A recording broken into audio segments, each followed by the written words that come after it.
The deadliest foods in the world. Let's start with the dangerous and slowly work our way towards the deadliest ones on the list. I feel like the only deadly real, like, what's the most deadly food?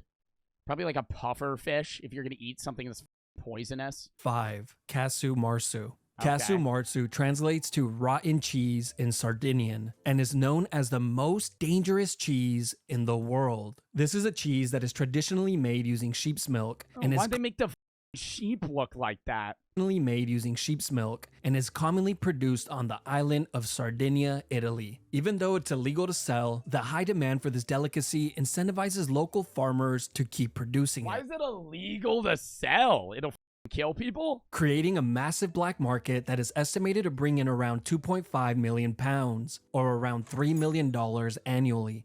We got guns. No, We thank you. got drugs. No. Fresh kidneys. Wow. Oh, and we have cheese.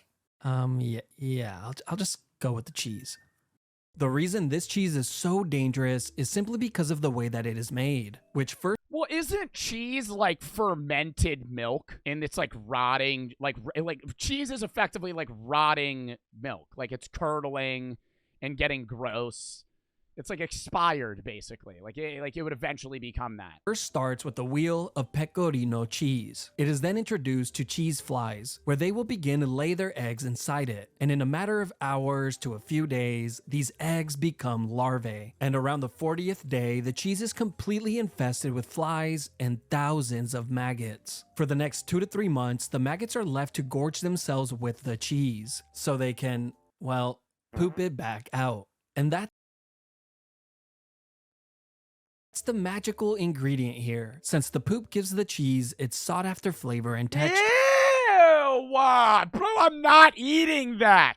People are gonna eat fucking what was it? Maggot shit? The poop gives the cheese its sought-after flavor and texture. And honestly, the texture does look amazing. Okay, that does look pretty good. I'll give them that. But when it's time to Probably tastes like shit though. consume the rotten cheese, expect to get around a dozen maggots with every single bite. A Since dozen maggots with every bite. They can't get rid of the maggots in the because it's probably in the cheese block. they are never removed. Scientists and health officials have warned that there's always a possibility that the larvae could survive a person's stomach acid and make their way into the intestines, a condition called pseudomyiasis, where the person's intestines become completely infested with maggots, surviving by consuming the person instead, successfully pulling off That can happen? Your stomach acid wouldn't kill the fucking maggot? Oh my god. the sneakiest Uno reverse card. Even though this condition is rare, I don't think I would be willing Nah, to but then all you gotta do is just drink a bunch of Mountain Dew, and then you'll be fine. You get an ass, or that would make them like radioactive or superhuman. You just drink a bunch of Mountain Dew. Just get really fucking full on like sugary ass food. It would just kill them. textured cheese. Well, maybe just one bite.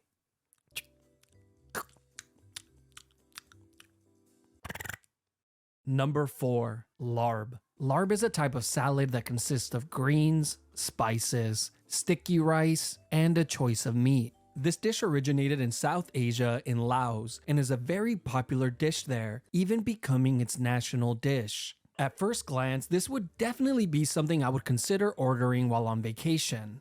If I, I mean, am. yeah, it just looks. Oh wait, what was it? Larb raw meat salad. I feel like a raw meat salad is just isn't that like a weird form of like ceviche? That's not bad for you. Now here's the thing, even though this dish looks delicious, it can quickly become deadly, since this meal is oftentimes served with raw meat. There are many types of meat that can be used for this dish, Oh, not like fish, like raw chicken. but the most common ones include beef, chicken, duck, Ooh, raw chicken? I don't know about that one. I'd eat raw beef. I've eaten raw beef. fish, and pork. And eating this meal No. Anything outside of like beef or fucking fish, I would not want to eat raw. of you contracting a dangerous and potentially fatal disease You're just gonna get from salmonella. trichinosis, fatal bacterias, rabies, streptococcus suis, which is a deadly bacteria that is commonly found in pigs, and Southeast Asian liver fluke, a parasitical flatworm found in uncooked fish, which once consumed, the worm can live inside the human liver for many years. where you can rest easy knowing that you'll never truly be alone. There have been many cases throughout the years where this meal has directly led to human fatalities, like in 2019 in Thailand, where a total of 265 people contracted Streptococcus suis after What they like? Do they know that there's a fucking high chance they're gonna get that? consuming larb. And sadly, 23 of those people would end up losing their lives. Wow. Number 3, Sanok G. In Korea, Sanok G could be enjoyed multiple different ways, but let's cover the least deadly one first and the most common. Sanok G is a raw dish consisting of the long arm octopus, Oh, hell which is no. killed just moments before it's to be served. Here, the octopus's body and legs are chopped into pieces and drizzled with sesame oil, and by the time this makes it onto your plate, the legs will still be moving. I've seen that. That's fucking disgusting. I don't want... Dude, I know it's like a thing that people really enjoy, and maybe I would try it one day, but I'd really have to mentally hype myself up for that. If I'm about to eat, and what I'm about to eat is currently I know it's dead, right? Like it's its leg, but the muscles are still twitching. No. As you begin to eat, the octopus's suckers will begin to suction onto your tongue and And you could suffocate or choke on them. oil. And by the time this makes it onto your plate, the legs will still be moving. As you begin to eat, the octopus's suckers will begin to suction onto your tongue and throat, making it difficult to swallow. But I know that if I ever came face to face with this meal, I would have no choice but to totally crush it. Since I have talked way too much of a big game, watching people struggle as they eat disgusting foods on the challenge. No, I'm telling you just have to plug your nose and just power through it. Sure, honey, sure. Oh my god, just Dude, and chase that it. shit's probably really chewy. Like, it's probably not a normal meal to eat. You're not just eating that shit like it's like some soft salmon and it's like nice tuna. No, it's just raw octopus. You're gonna be like chewing it like it's a piece of fucking gum. With the water. Mm-hmm. He's wasting so much time. Yeah. So I have a lot to prove. Now, the second method, on the other hand, is much more challenging and poses a much greater risk of death. And honestly, it's more of a one-on-one fight rather than an actual meal. Here, the octopus reaches your plate fully intact and alive, Alive? And they'll tell you have to kill it. where it is then tightly wrapped around a chopstick, dipped in sesame oil, and shoved into your mouth. But who are they kidding? The sesame No, I don't believe that. You'll eat a live octopus. How big is it? If it's going to fit around a chopstick. oil is not meant to enhance the meal. It is simply used to rig the fight in the cheating human's favor, as it will now serve as a lubricant. And as soon as the 1v1 starts, the octopus begins to attack, squirming to find its way out, frantically suctioning on to This whatever it isn't real. This is not real. No way people do this. can get a hold of. But if you're the human, you must completely focus on your chewing. Soon your hands begin to get sweaty, and within seconds, you begin to break out into a mental panic, questioning yourself, Yeah, thinking probably. When it's still alive as you're swallowing it. that this might have been a mistake. With your heart beginning to race, you try and cover up your fear by chewing harder and faster. And you have now convinced yourself that it's now or never. It's time to attempt the swallow. But there's a problem. The octopus is still moving. The stares of everyone at the table are piercing, and you feel the ever-growing peer pressure accumulating. So you're forced to go for it, praying to whatever god is listening that the octopus doesn't latch itself onto your throat as you try and swallow it, as that would surely be a death sentence. You force the ball of squirming octopus down your throat, and for a second, your heart stops. But you manage to swallow it. With your heart still racing and a bead of sweat coming down the back of your neck, you look over at your buddy and say, it's not so bad. You got it. As you get up to go clean yourself up in the bathroom. Yeah, dude, I feel like that's like some peer pressure type shit. Like, where you're only doing it because the other people before you want to see you do it because they had to do it. There have been multiple deaths in the last few years directly linked to eating live octopus. Even though the danger is obvious, people still search out this Because even if you do the Heimlich maneuver, you're still just gonna choke because it's literally stuck to your fucking neck. delicacy, with some athletes even claiming that this meal increases a person's endurance, Doubt but it. others simply do it for the experience that they will get when they show off the post online. Number 2. Fugu. Fugu is a popular dish that originated in Japan in the early 20th century, but as time has gone on, the dish's popularity has only grown, spreading to many countries like China and South Korea. This is a meal that consists of a poisonous puffer. Yeah, dude, I feel like just eating a poisonous fish in general is just fucking stupid. And I know they have, like, ways to make it safe, and there's, like, high-class chefs that, like, know how to fucking prepare it, but, like, dude, what if they just fuck up? Fish that has had the poison carefully removed from it.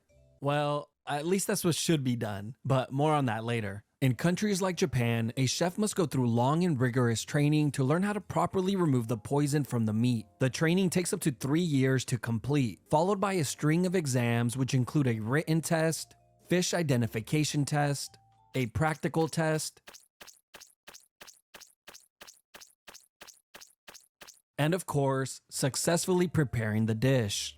This test is so difficult that only 35% of all applicants end up passing it and acquiring the license. The reason the pufferfish is so dangerous is because it contains a poison called tetrodotoxin, which is one of the world's most deadliest poisons. A single pufferfish... Do you think the fish is that good that people want to eat it that bad? To where they're, like, I understand these people are going through, like, rigorous examinations to, like, be able to fucking prepare this for people. But even so, I don't think I personally would want to take the risk that, like, this fish might taste minutely better than, like, a tuna or a salmon or, like, a fucking, and just any other fish, like yellowtail, if it's, like, whitefish to whitefish. That I'm going to pay more and risk the fact that I'll die if I eat it. And it's fucked up. Fish has enough poison to kill 30 adult humans. Now, here's the terrifying part. If someone happens to be so unlucky that they end up consuming even a small amount of the poison, they will be presented with a prayer and a splash of holy water, since there is no known antidote.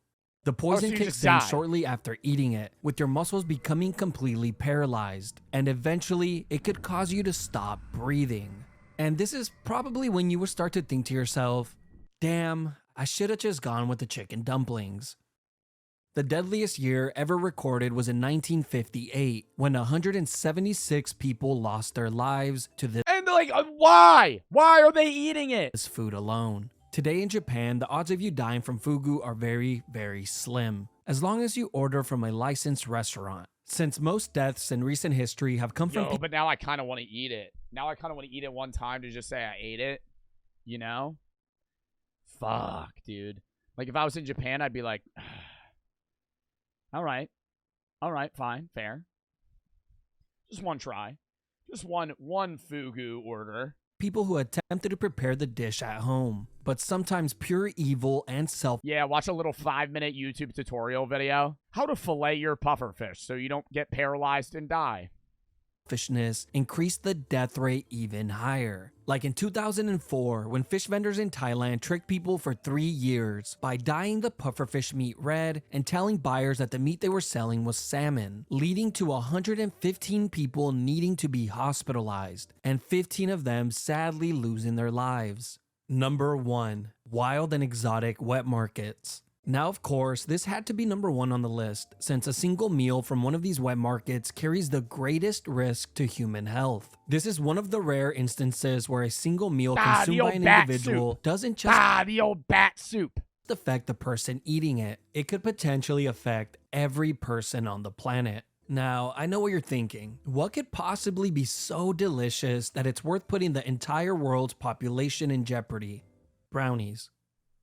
The answer is brownies. Brownies? But as far as wet markets go, yeah, I don't think snakes, turtles, dogs, cats, bats, my nephew, porcupines, or raccoons would be a justifiable answer. And it seems like every few I would eat a porcupine. I don't think I would eat a raccoon. I would eat a porcupine.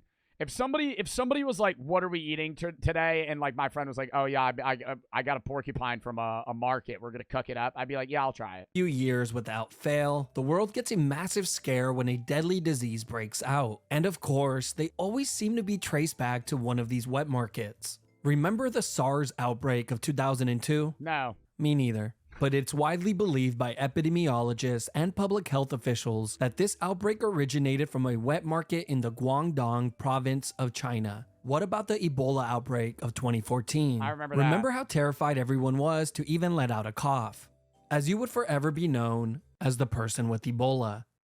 The origins of the 2014 Ebola outbreak was traced to a small... Dude, and Ebola was scary. I remember being in class, and we would watch fucking videos of people that had Ebola and what they went through, and they would talk about, like, vomiting blood in a bag. I was like, ugh. Child whose family regularly hunted and consumed the bats. Sure, this wasn't a wet market, but it easily could have been. And last but not least, as we all know, the recent pandemic we just had is widely believed to have originated in China from a bat in the Wuhan wet market. These are just a few of the diseases that have caused a massive scare in recent times. But here are some other diseases that are known to be present in these wild and exotic wet markets. The reason these wet markets pose such a hazard to humans is largely on the fact that almost all the meat will be cross-contaminated by the time it's sold. Since being sanitary is not really of the... Well, that, and it's just like random-ass animals that just might have diseases because they're not being cleared by any facility or fucking regulation standard.